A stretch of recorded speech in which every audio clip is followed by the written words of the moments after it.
340,000 pesos na kantidad din pigtutubudang shabu na kumpiskar sa pigkasang buy-bust operation kan PIDEA asin PNP Masbate sa mag-live-in partner sa Banwaan kan Balud.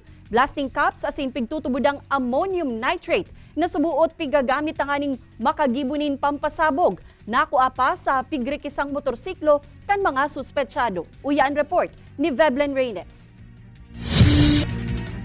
Na-recover kan mga otoridad sa sarong mag-live-in partners sa Barangay Tunga, Balud, Masbate ang sarong eco bag na may laog na 5 pidasong blasting cap asin sarong plastic ni nasa 5 kilo nin pigtutubudang ammonium nitrate na pigagamit subuot sa paggibunin pampasabog.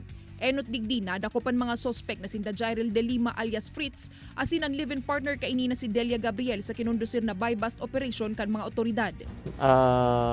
Mga explosive components, yung volume nung nakuha sa pagkakaalam ko, according sa mga bomb experts, ay pwede nang makagawa ng isang malaking pampasabog.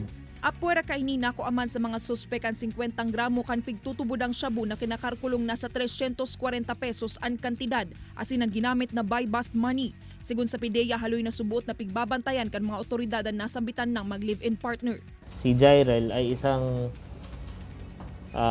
drug surrenderer nung kasagsagan ng Tukhang campaign.